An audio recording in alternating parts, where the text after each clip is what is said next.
Oke, balik lagi bersama saya Manya Kamet. Kali ini kita akan membahas mengenai sertifikasi atau standarisasi pada helm. Nah, yang pertama kita akan menjelaskan mengenai fungsi terlebih dahulu dari helm tersebut. Nah, fungsi helm tersebut ini, helm adalah sebuah alat keselamatan atau safety device untuk kepala. Helm berguna untuk melindungi kepala dan otak. Helm bertugas untuk meminimalisir impact yang menembus ke otak ketika terjadi sebuah benturan. Nah, impact energi yang besar ini dapat menimbulkan brain damage seperti geger otak, pendarahan otak, dan lain sebagainya. Pendarahan otak atau brain hemorrhage dapat menyebabkan seperti stroke atau menimbulkan hilang ingatan, seperti bicara slow atau bicara terbata-bata, lalu bisa jadi dengan akibatnya seperti lumpuh sebagian tubuh atau sampai dengan kematian. Nah, kita masuk ke standarisasi atau sertifikasi dari sebuah helm. Bagaimana cara mengetahui helm tersebut bagus atau baik performanya? Kita bisa cek dari homologasi atau sertifikasi dan standarisasi yang dimiliki, misalnya seperti EC 2205, JIS kalau di Indonesia, contohnya seperti SNI, SIR, seperti SNI Standar Nasional Indonesia. Lalu seperti di luar negeri ada SNEL, AS, dan lain sebagainya. Nah, kita bahas yang pertama mengenai sertifikasi EC. EC sendiri merupakan singkatan dari Economic Commission for Europe. Nah, awalnya lahir dari kesepakatan Perserikatan Bangsa-Bangsa PBB pada tahun 1958. Nah, sementara 2205 ini, kode 2205 ini merupakan deskripsi standar pengujian. Namun tidak ada penjelasan lebih detail mengenai penggunaan angka 2205 ini. Setiap helm yang keluar dari pabrik dan memenuhi syarat untuk dijual pasti melewati beberapa tahap pengujian, selain dari sisi ukuran, ketebalan busa, penggunaan bahan material, dan lainnya. Nah, EC sendiri mempunyai tes tersendiri. Yang pertama, tes benturan, di mana helm dijatuhkan dari ketinggian tertentu. Ketika jatuh ke bagian landasan baja, dan di dalam helm diberi dummy kepala untuk mengetahui sejauh mana dampak benturan terhadap penggunanya. Selain itu juga bisa kita ketahui daya serap lapisan helm terhadap energi benturan. Lalu helm dijatuhkan dari ketinggian 0,75 meter, bobot totalnya beserta dummy kepala sekitar 10 kg yang terikat tali pengaman di dagu. Maksudnya penggunaan ini juga untuk mengukur sejauh mana kekuatan tali pengikat untuk menghindari helm lepas dari kepala. Nah, lalu di EC tersendiri ada beberapa jenis helm standar EC. Biasanya setiap jenis helm diketahui dari kode. Nah, misalnya dengan tambahan kode J jika helm tidak dilengkapi dengan cover bawah atau pelindung bawah dagu seperti di sini. Nah, EC 2205P ini apabila helm dilengkapi dengan pelindung bawah EC 2205P serta NP atau non protection NP itu non protection artinya. Nah, merupakan helm half face atau hanya dilindungi bagian batok kepala saja, tengkorak, yaitu EC2205 NP. Nah, lalu beralih ke DOT. DOT itu bukanlah berupa sertifikasi. DOT adalah spesifikasi yang dikeluarkan oleh Department of Transport Amerika. Nah, pengujiannya dilakukan oleh National Highway Traffic Safety Association atau disingkat NHTSA di bawah Department of Transportation Amerika. Di antara pengujiannya ini ada beberapa bahan atau material tes benturan serta daya visual pada kaca. Nah, seperti ini DOT kita bisa lihat dari rangkai DOT.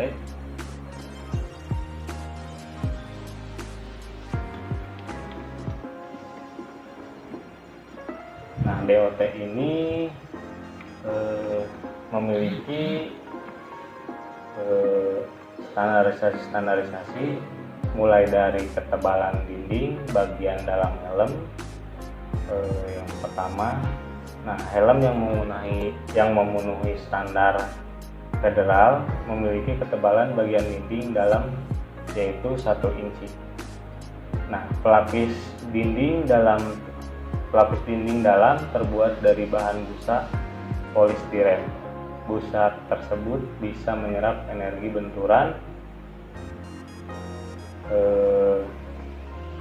sehingga saat terjadi kecelakaan dapat melindungi kepala penggunanya. Nah, yang kedua, pengetesannya tersebut menggunakan tali yang kokoh untuk dikaitkan ke kepala bagian bawah atau dagu. Nah, bahan atau tali pengikat ini harus kokoh seperti penggunaannya tali webbing serta dikombinasikan dengan pengait yang solid. Nah, yang ketiga, dari bobot helm. Nah, bobot helm ini bergantung oleh desain, namun hal yang jelas helm yang tidak aman memiliki bobot tak sampai 1 pon. Helm standar FMPSS 218 umumnya memiliki berat 3 pon atau sekitar 1,4 kg. Lalu yang keempat ada desain. Nah, desain helm yang aman justru tidak menggunakan banyak aksesoris. Toleransi penambahan aksesoris hanya diberikan oleh ketebalan ya, hanya diberikan dengan menambah ketebalan maksimal 2-10 inch dari permukaan helm. Menggunakan baut lain untuk memperkuat kaca masih diperbolehkan, tapi biasanya seperti hiasan menonjol lainnya itu tidak diperbolehkan. Nah, itu sertifikasi dari DOT ya. Nah, kita beralih ke sertifikasi di Indonesia, yaitu SNI, merujuk pada standar helm SNI dan amandemennya SNI pada 2010. Penetapan standar tersebut demi menjamin mutu helm di pasaran, baik dari sisi konstruksi dan mutunya, demi melindungi kepala. Terkait syarat mutu, material helm harus memiliki 3 ketentuan. Nah, yang pertama itu untuk di SNI dibuat dari bahan yang kuat dan bukan logam. Nah, tidak berubah jika ditempatkan di ruang terbuka pada suhu 0 derajat Celcius sampai 55 derajat Celcius selama paling sedikit 4 jam dan tidak terpengaruh oleh radiasi ultraviolet serta harus tahan dari akibat pengaruh bensin, minyak, sabun, air, deterjen, dan pembersih lainnya. Nah, ini yang pertama. Yang kedua, dari segi bahan pengkilap helm harus tahan lapuk, tahan air, dan tidak dapat terpengaruh oleh perubahan suhu. Nah, lalu yang ketiga, untuk standarisasi SNI ini, bahan yang bersentuhan dengan tubuh tidak boleh terbuat dari bahan yang menyebabkan iritasi atau penyakit, perubahan fisik dari akibat bersentuhan langsung dengan keringat, minyak, dan lemak si pemakai. Sementara terkait dengan konstruksinya helm, harus memenuhi persyaratan sebagai berikut. Konstruksi helm yang pertama, untuk di SNI, helm harus terdiri dari tempurung keras di bagian luar ya. Permukaan ini harus halus, lapisan peredam benturan dan pengikat ke dagu. Yang kedua, tinggi helm sekurang-kurangnya 114 mm, diukur dari puncak helm ke bidang utama, yaitu bidang horizontal yang melalui lubang telinga dan bagian bawah dari dudukan bola mata. Nah, yang ketiga, keliling lingkaran bagian dalam helm adalah 500 mm sampai 540 mm untuk ukuran S. Nah, untuk ukuran M 540 mm sampai 580 mm. Kemudian untuk ukuran L 580 mm sampai 620 mm. Nah, untuk XL sendiri lebih dari 620 mm ukurannya. Lalu yang keempatnya, di SNI ini tempurung terbuat dari bahan yang keras, sama tebal dan homogen kemampuannya, tidak menyatu dengan pelindung muka dan mata, serta tidak boleh mempunyai penguat setempat. Nah, yang kelima sendiri, peredam benturan terdiri dari lapisan peredam kejut yang dipasang pada permukaan bagian dalam tempurung dengan tebal sekurang-kurangnya 10 mm, dan jaring helm atau konstruksi lainnya yang berfungsi sebagai jaring helm. Nah, yang keenam, dari SNI ini tali pengikat dagu lebarnya minimal 20 mm dan harus benar-benar berfungsi. Lalu yang ketujuh, tempurung tidak boleh ada tonjolan keluar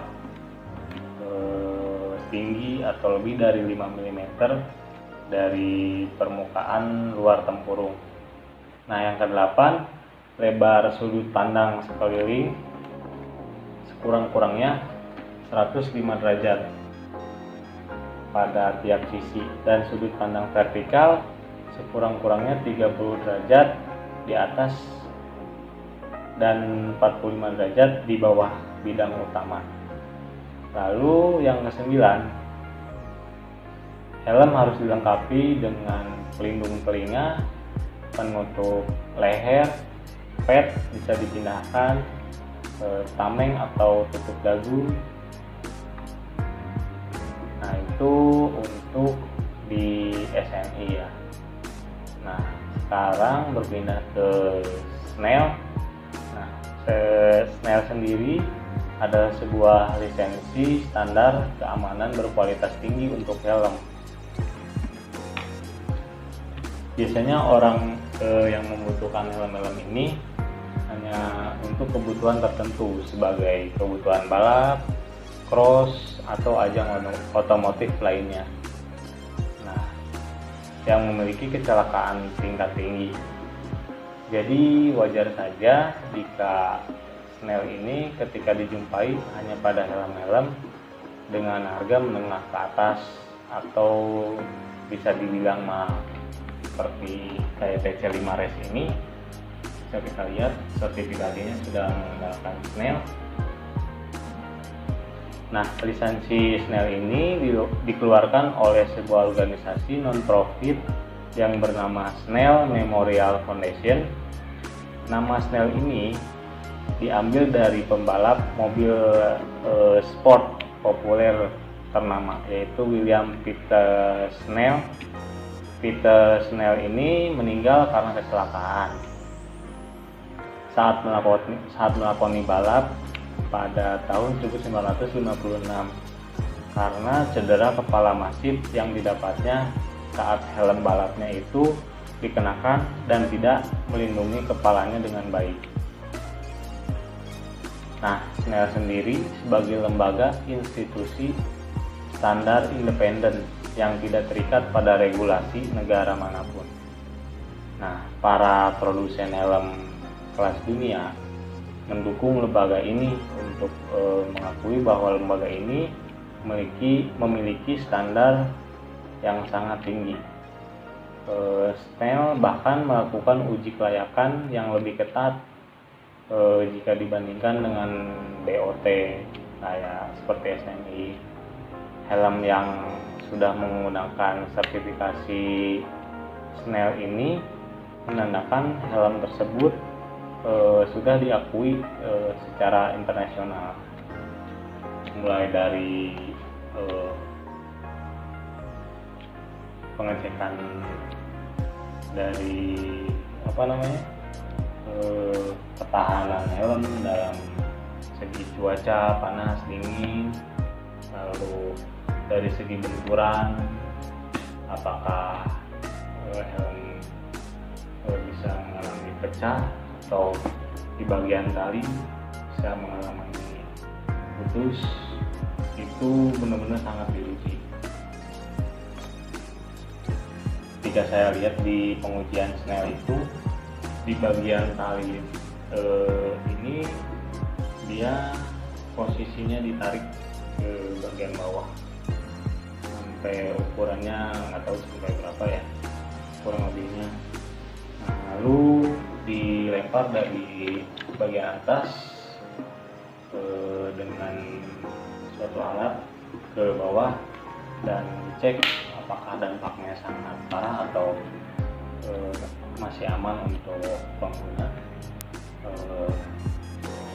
Mungkin kedepannya pasti bakal lebih banyak lagi sertifikasi seperti yang sekarang yang sedang booming, seperti di standarisasi MotoGP di FIM itu sekarang sudah melakukan standarisasi lebih ketat lagi dibanding sertifikasi yang lain atau standarisasi yang lain.